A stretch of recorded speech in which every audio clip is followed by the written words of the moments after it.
to a brand new edition of CJ Plus, where your issues, your stories shape the agenda. In its brand new avatar, CJ Plus is reaching out to you through all the possible digital platforms: Instagram, Facebook, Twitter, and of course our website ibncj.com. And you're telling us how the big stories of the week are impacting your lives. This has been going on for over 10 years. Brigadier Mahalingam is breaking down the jargon and explaining to us what one rank, one pension is all about. These soldiers demand that they need to be compensated like any other civilian. With the pricey onion out of the reach of the common man, citizen journalist Samar Gupta is giving us this ground report from an Alwar Mandi. 70 रुपए kilo प्याज आ रही है और बात अच्छे दिन की होती थी, तो अच्छे दिन आ गए आप लोगों में.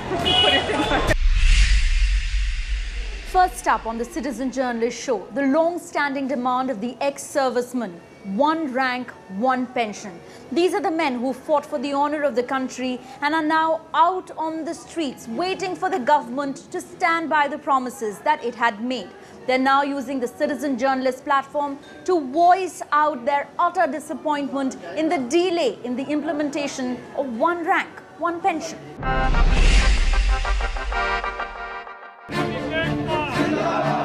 हमारे सेना के जवानों की एक मांग रही है वन रैंक वन पेंशन, और ये दिल्ली में बैठी हुई सरकार हमारे सेना के जवानों के साथ हमेशा खिलवाड़ करती रही है.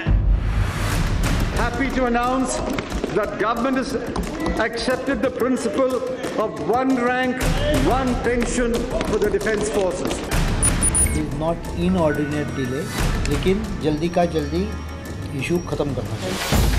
आर्मी के जवान रो रहे हैं, कह रहे भैया हम जाके आंदोलन करेंगे, हमें वन रैंक वन पेंशन कब मिलेगा आप बता दीजिए, हमें डेट बता दीजिए. मेरे सेना के जवानों, सिद्धांततः वन रैंक वन पेंशन हमने स्वीकार किया हुआ है.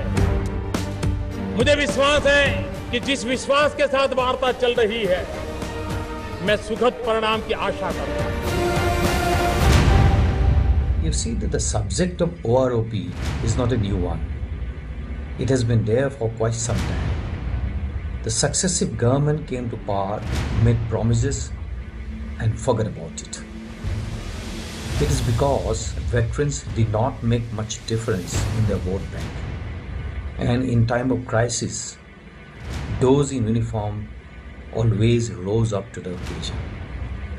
In our time, we neither had time to think nor could even perceive what awaits us after retirement. See, when a person in the army, he goes out to serve his country or even just do his job, if you call it that, he doesn't look at his pay slip, he doesn't look back and see what the country is going to do. He just assumes and goes to fight for his country and assumes that the country will and the establishment look after him. When we have this kind of a situation wherein the perception in the armed forces, in the veterans, is that you are successively being shortchanged and continuously being shortchanged by the establishment, that is bound to have very, very serious repercussions. We are not going to lose hopes. Although the government is stooping to cheap levels, we still have our means. We are spreading the message via Facebook, via Twitter and via other means. The message is already spread far and wide, and we are going to get what is our right. The government has to wake up. The sooner it does, the better for them. Please do not try our patience any longer. Enough is enough. Wake up, government, wake up. A soldier's pension is usually 50% of the last salary drawn. And since there have been revision in salaries and they have improved over the last many years, what it has resulted in is an acute disparity in pensions, even for soldiers of the same rank and the same length of service. Now, what one rank, one pension aims at is bringing a parity in pension. So no matter when a soldier retires, 96, 2000 or 2010, they get the same pension that their rank deserves. Here is Brigadier Mahalingam now on CJ Plus. He's breaking down the jargon and explaining to us simply what one rank, one pension is all about.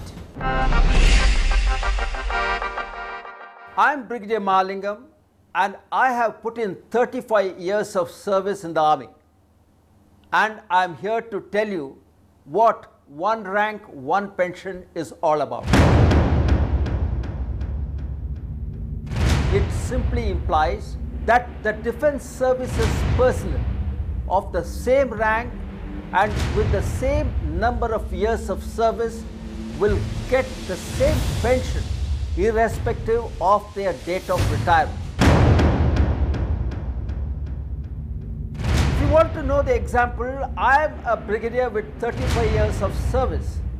So, any brigadier who retires now or who had retired in 2006 or those who would be retiring subsequently will receive the same pension because we are of the same rank and of the same number of years of service.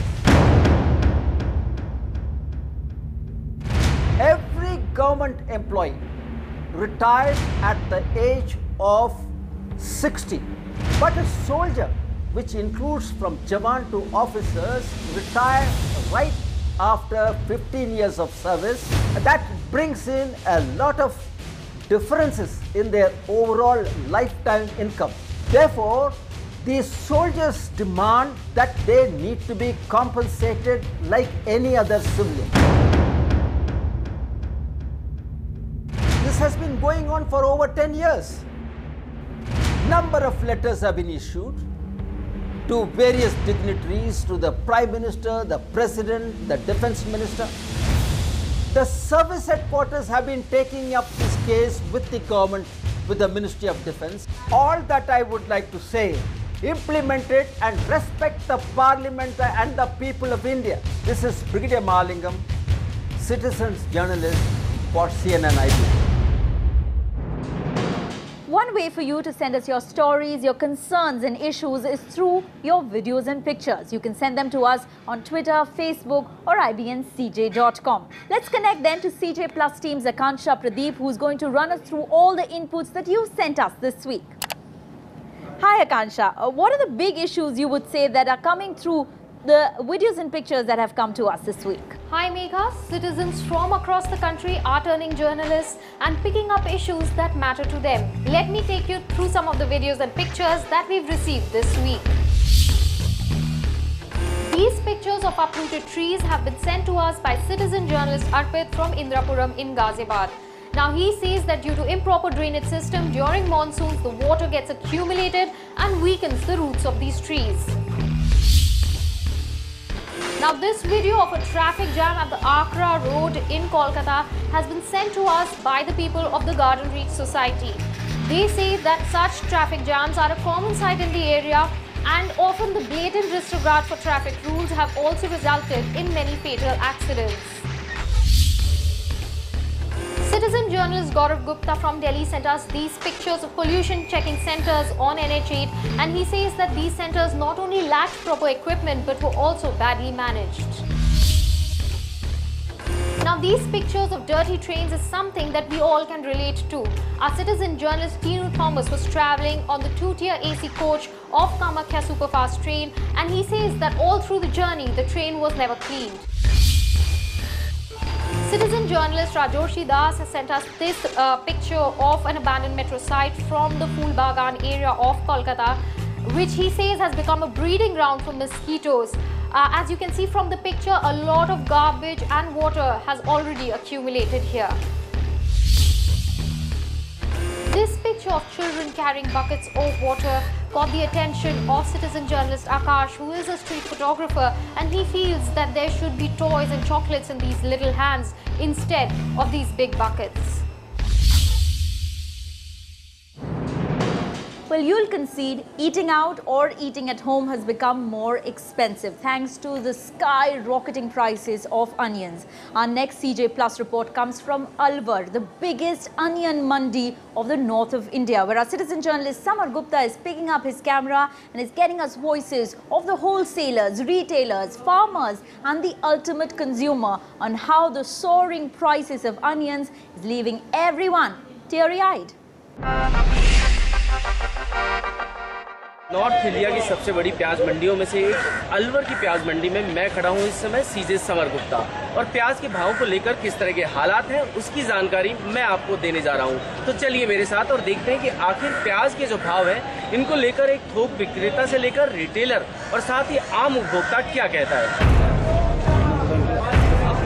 The Alwar Onion Mandi is the biggest in North India, but onions aren't a bargain item here as well. प्याज क्या rate है? Going at 50 rupees a kg to the retailer, by the time it reaches your plate, onions are making buyers weep at 70 to 80 rupees a kilo. बारिश से बैठे हैं, ग्राहक आ ही ना रहे, भाव सुनते ही भाग रहे हैं। कारण मेन पानी का है, बारिश सभी जगह 1 से 1.5 महीना लेट है, बारिश 60% हुई है। ग्राहक भाई साहब, आप जो 5 किलो है वो आधा किलो ले जा रहा है, 1 किलो ले जा रहा है।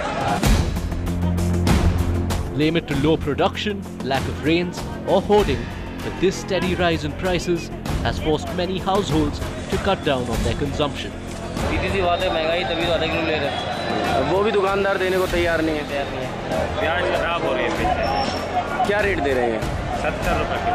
70 रुपये किलो प्याज आ रही है, और बात अच्छे दिन की होती थी तो अच्छे दिन आ गए आप लोगों में। But it is a double trouble for the farmers, who are having to shell out 25 to 30 rupees for onion bulbs, something they got easily for just 10 rupees. On top of that, no subsidies from the Rajasthan government are only making life tougher. प्याज जो मोटी बिक्री है वो 32-33 रुपये kilo बिक्री हमारे पास है। अच्छा। बाजार में 60 बिक्री है, 55 बिक्री है। जो स्टॉक कर रहे हैं ना उनका कारण है बढ़ाने का।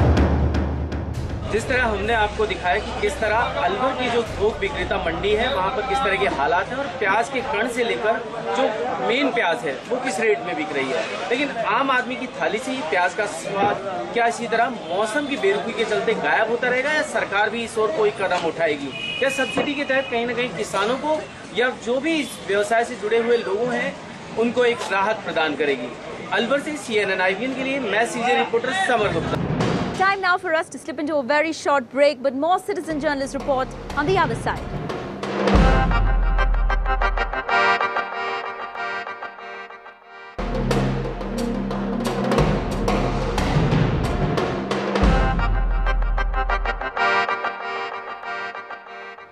Welcome back to CJ Plus, and it's now time for a CJ follow-up report. Mushtaq Khan is our citizen journalist, and once again today he's raising the issue of pollution and the unscientific way in which garbage is disposed in his city, Srinagar. Now this time he's caught on camera municipality trucks towing away and throwing toxic untreated waste very close to the Dal Lake, posing a threat to this iconic spot and really the lifeline of Srinagar. This report has been shot entirely by Mushtaq himself.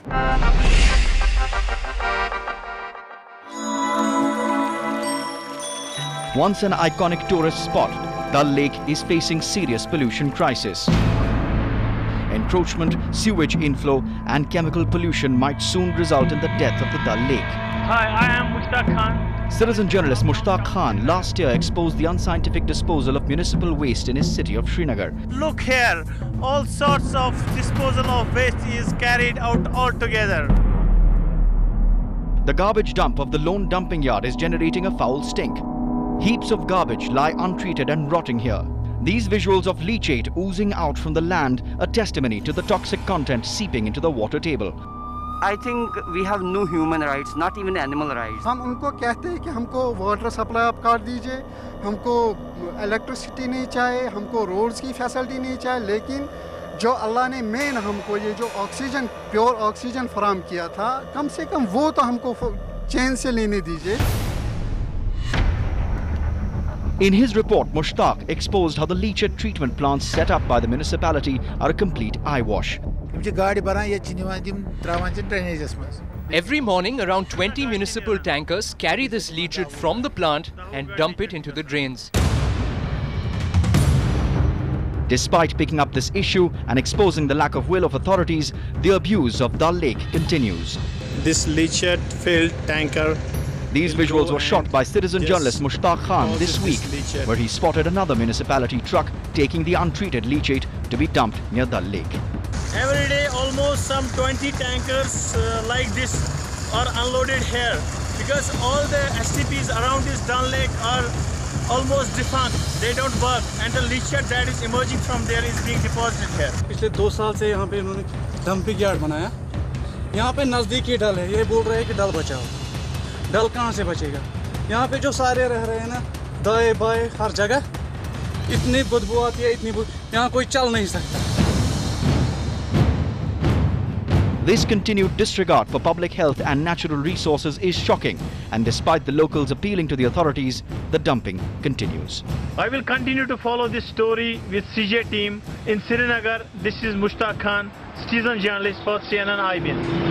And now to a CNN IBN campaign where we're demanding mobile connectivity. The incessant call drops have got many of us going back to the good old reliable landlines. Naren is a resident of Gurgaon. He in fact missed his flight because of poor connectivity in his area. He's now turning a citizen journalist to demand why he's paying for services that he doesn't receive. This report is a part of the No Call Drop campaign here on CNN IBN. I'm Naren, and I've turned citizen journalist to highlight the problem with mobile networks, call dropping, which I have been facing for quite a few months now. I live in one of the high-rise buildings in Gurgaon and face a tough time making and receiving calls. Hello? Hello? Can you hear me? The call drop problem has adversely affected my professional life. For the past few months, the network problem has been really massive, especially where I live, and because of which I am most of the time not reachable when I'm home. In fact, I missed my flight to Mumbai a few weeks back because the cab driver couldn't reach me and he just left. Missing my flight was a huge business loss to me. Even my complaint to the service provider has not helped me in any way. In fact, I complained to my network provider regarding the network connectivity at my residence, and their technical team told me that because I live on the 14th floor, it is just not possible to ensure seamless network connection. Many people like me are facing similar problems across the city.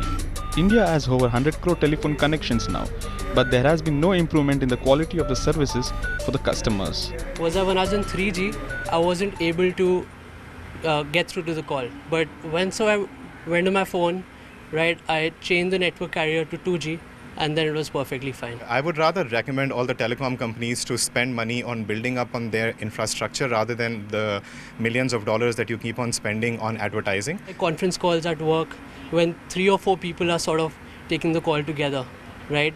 Maybe 2 of them have the connection perfectly fine, but 1 or 2 people suddenly just drop, right? Which creates big problems for us to do our work in a meticulous manner. Call drop का problem ये है कभी किसी का कोई call आए तो हमें उसको step out करके ही हम सुन सकते हैं. So in this age of 3G and smartphones, where technology is advancing leaps and bounds, making a basic phone call and being connected is becoming such a big challenge. So my appeal to the service providers and the government is to work out a solution for this problem, because instead of going forward, we are actually going backwards with this network problem. This is Naren, citizen journalist for CNN IBN.